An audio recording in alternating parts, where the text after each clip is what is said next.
Lisa Clark here, and this is part 8 of the lemur, and I'm going to be working on this part of the lemur. Lots of fur. So over on this side, I don't know if you see it, but this part of the fur looks like it has like a little bit of a pink tinge almost to it. I don't know if that's his undercoat, if that's his skin, and maybe it's not as furry. I'm not sure.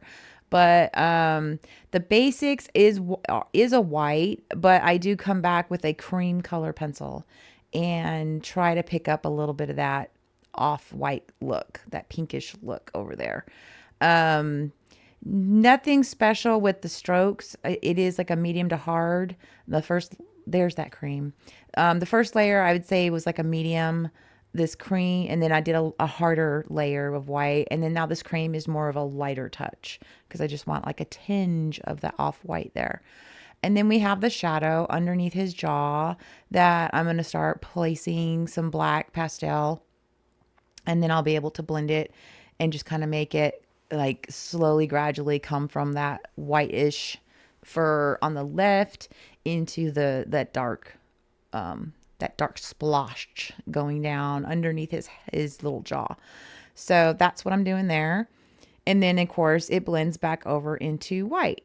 So I'll have to blend the white very carefully over to the black. Now the black shadow kind of lines up with his that gray part of his muzzle. So that's what I'm looking at there. I'm just trying to get that to kind of line up correctly. Do I have it perfect? Nope. And that's okay. I'm not looking for perfect. I'm just looking for, I like the way it looks. So, but yeah, I did want this fur to look different than the fur that's on his cheek or his head. Because this is body fur. So what I end up doing is like this little maze effect, going back and forth with these tiny little quick marks. They're not really hash marks and they're not just circular marks. I don't know how. It's just little marks. And I do this like maze looking effect because I just want this body fur to look different than his fur that's on his cheek or his muzzle. So that's what I'm trying to do here. Just a different effect because it'll come through as that's the base of it, but it will come through when I start laying, sorry for that.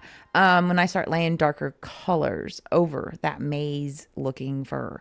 And in the end, I really did like the way it came out. I thought it came out really fluffy and soft looking. So it was a learning experience for me. So hopefully it helps somebody else with fur. Yeah, it worked out really well. So I just went ahead and continued it, not really knowing at this moment in the project if it was going to work or not, but it did end up working for me, what I wanted, the effect that I wanted to go for. So I was quite happy with this effect that I'm doing here. I did speed it up quite a bit because it is very repetitive in this part. At any rate, I'm just trying to pay attention to where this line goes and then notice that on the right side, there's almost like a darker strip of fur coming down.